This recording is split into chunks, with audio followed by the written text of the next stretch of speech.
I need my allies to understand that the reason that they were ready for war as soon as that man dropped is because they were already planning for war. If you've read Project 2025, this is no surprise to you. If you're aware of Germany's history, this is no surprise to you. They had to have an inciting moment, and the machine was already up, ready to go when it came. This was the thing that was going to justify martial law, taking away your rights to pew-pews, free speech, which is why so many people got fired for saying what they believed.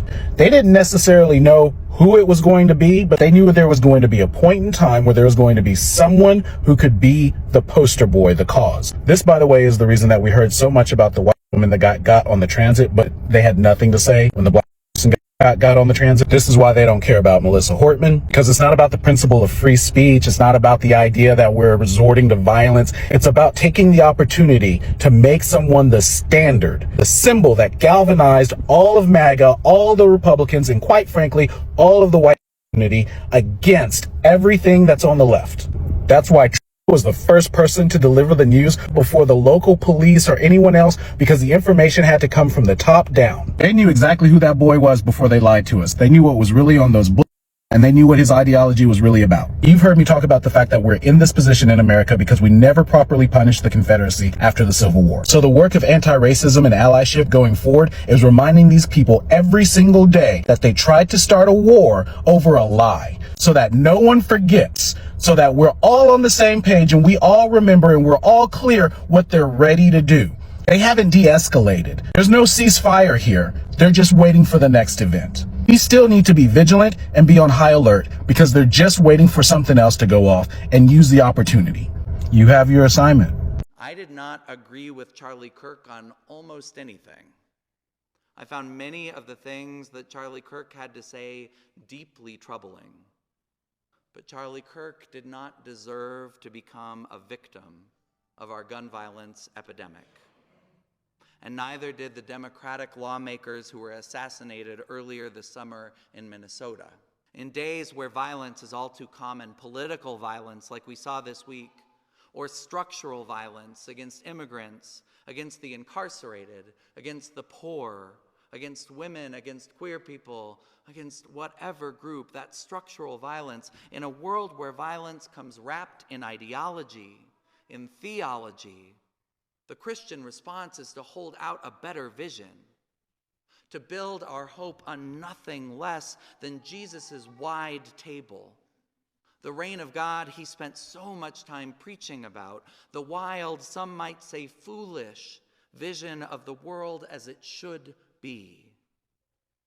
When the logic of the world leads to violence, when the background logic behind so much of our politics is hurting so many, the answer is to change our hearts and minds, to change our way of thinking.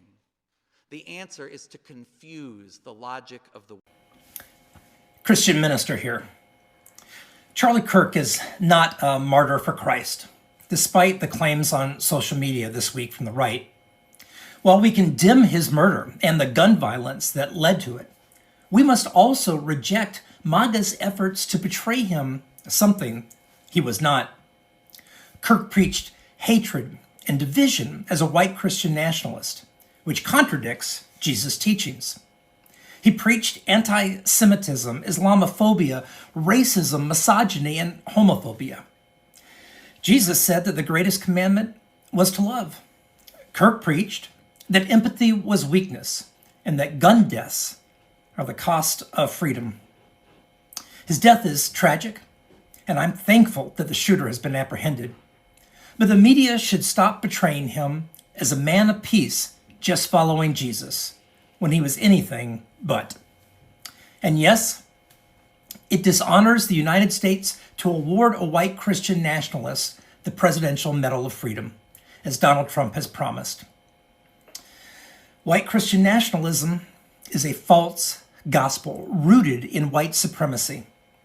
This week's violence was horrific and has been rightfully condemned. But that violence should not be used today to normalize, even celebrate, the hatred that white Christian nationalism embodies. All of us need to commit ourselves to nonviolence. Anything else is incompatible with democracy. May God bless our country. May God bless all of you, and may God bless the world. Peace be with you. They want us to humanize Charlie Kirk now that he's gone. But let's be real, he spent his entire life denying humanity to literally everyone else. So don't expect softness now. This man wasn't just a conservative talking head. He called the Civil Rights Act a mistake. He said Justice Ketanji Brown Jackson was nothing more than a DEI hire. He smeared Dr. King, mocked Black professionals, stoked fear of immigrants, and spent every breath turning white grievance into a brand. That's not political disagreement. That's a career built on stripping dignity away from entire groups of people. And here's the thing, right? The second he's gone, suddenly people want compassion. Suddenly it's about his family, his humanity, his legacy. Where was that energy when he was tearing ours down? When he was spitting on the humanity of Black people, Latinos, immigrants, queer folks? We're supposed to forget the damage because the man is dead? Death doesn't erase the harm. Death doesn't clean a record. And let's not pretend that that shot was sloppy rage. It was too clean. It was too sharp. Whoever did it knew exactly what they were doing. And the irony is that Charlie worshiped that same culture of guns and violence. He fed it. He amplified it. And it came back for him. That's not karma. That's America. So no, I'm not going to rewrite his story into something soft. The only sympathy that I have is for his children, because they didn't ask for his poison. But for Charlie Kirk, he made it his life's mission to divide, belittle, and dehumanize. And that's exactly how history should remember him. Not as a victim, not as a martyr, but as the hateful man that he chose to be. Oh, I think you've seen the men of God react to the old Charles Kirk assassination.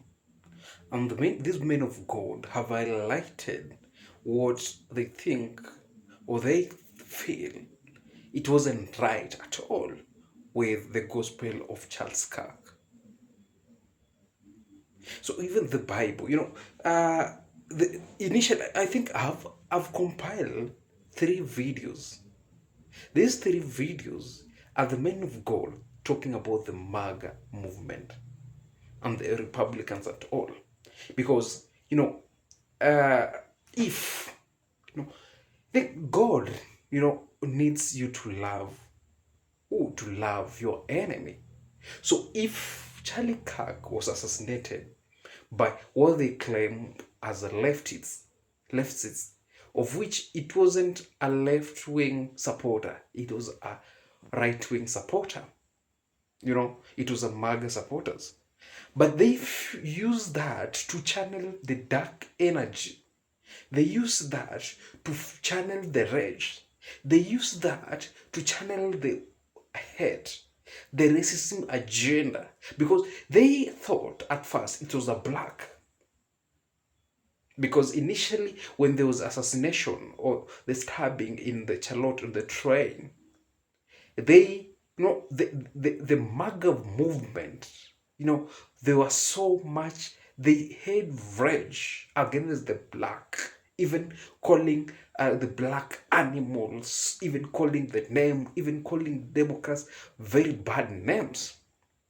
But these are the same people that they believe in the gospel of Jesus Christ.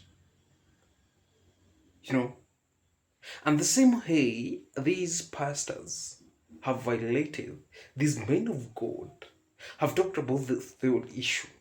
So I want to tell me in the comment section, what do you think about this whole video? Are these right wing really, doing what, Charlie Kirk will want? Or our Americans are using these as a weapon, to attack. They're using it as a weapon to sell their agenda, because it was a few hours, even the body was still warm. But the rage, the MAGA, even Donald Trump, they are all ready for war. So tell me what you think in this comment section about this whole saga, or what these pastors are actually saying.